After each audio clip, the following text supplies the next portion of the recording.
পূরবের ভাবে বিবর হয়েছে।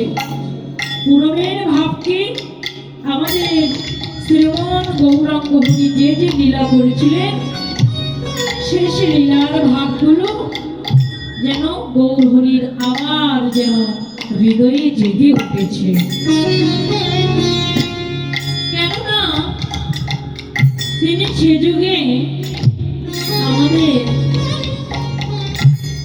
প্রেমময়ীকে, রাধারানীকে ভালোবেসে যে সুখ পায়, সে সুখই বা কিরূপ, আর সেই ভালোবাসা গাঢ়তা মাধুর্যই বা কতটুকু, এটা আমাদের শ্রীমান গৌরাঙ্গ হরির সে যুগে আস্বাদন হলো না। তাই তো প্রেমময়ী রাধারানীকে বললেন, ওগো প্রেমময়ী রাইধনী, ওগো কৃপাময়ী রাধারানী, তোমার ভালোবাসার ঋণ আমার শোধ হলো না এ জনমে, তবে প্রেমময়ী আমি তোমার নিকট বলছি, তোমার এই ঋণ শোধ করবার জন্য আমি যাব নদিয়ায়। সেদিন আমি নদিয়ার মাঝে গিয়ে কি করবো জানো? তোমার ঋণ শোধ করবার জন্য রাধে তোমার ভাব নিবা।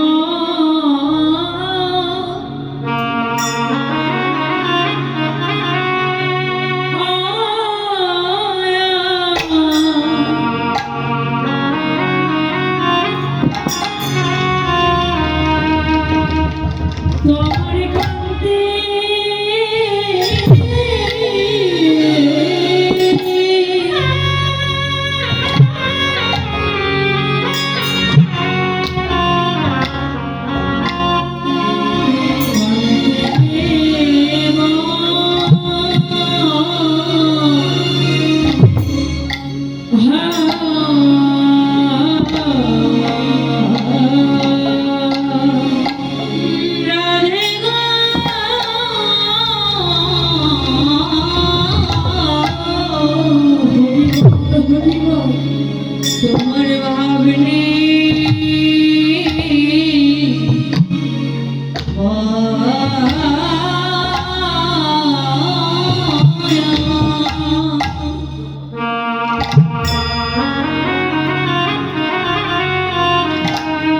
তোমার কাছে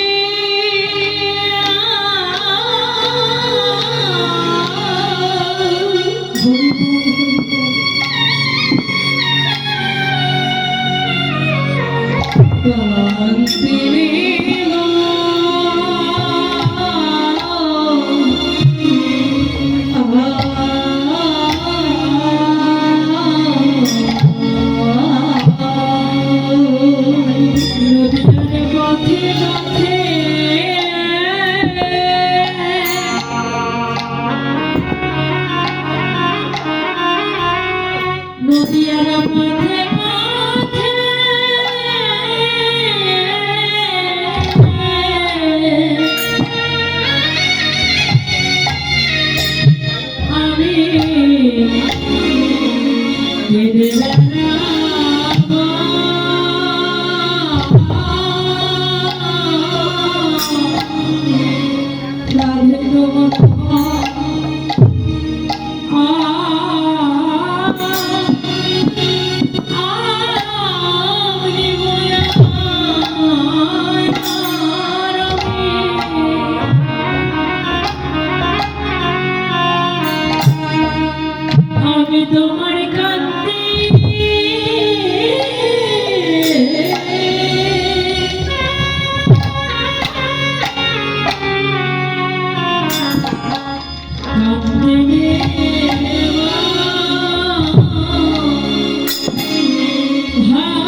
এবার সেই রাধা ভাবকান্তি হৃদয়ে ধারণ করে এবার কি করলে নদিয়ার মাঝে রাইরে শোধ করবার জন্য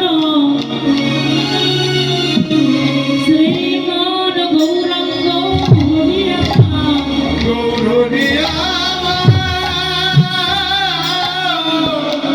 আজকে যেন যেন নিশি প্রভাত কালে জানিল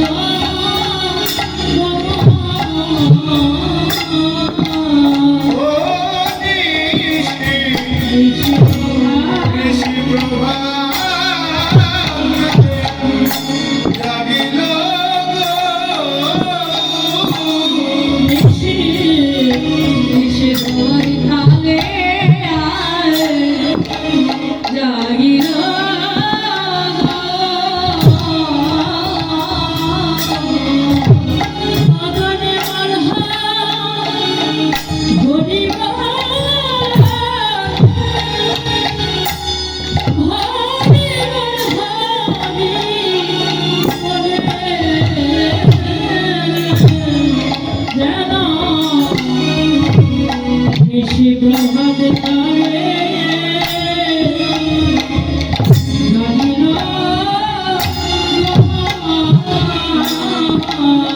মহাকারণে বল হরি বল হরি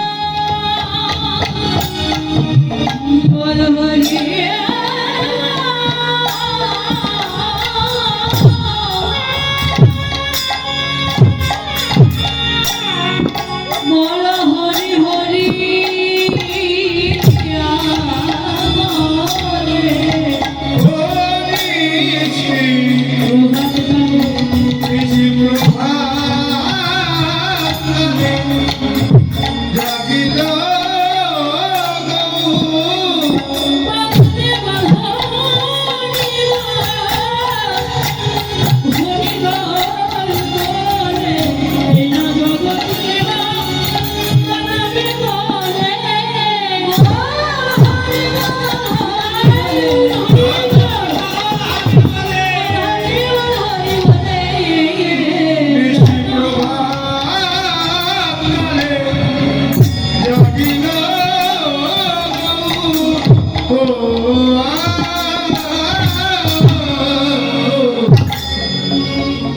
হরিবল।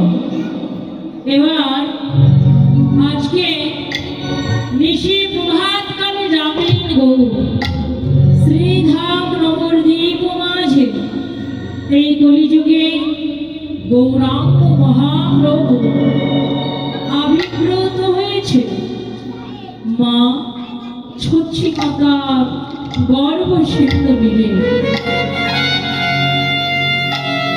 এবার কলির জগৎজি আমরা সবাই ধন্য, কেন এই ধন্য কলিযুগে শ্রীকৃষ্ণ চৈতন্য মহাপ্রভু তিনি কৃপা করে আবির্ভূত হয়েছে। হরিবল। এবার কেন আবির্ভূত হলেন?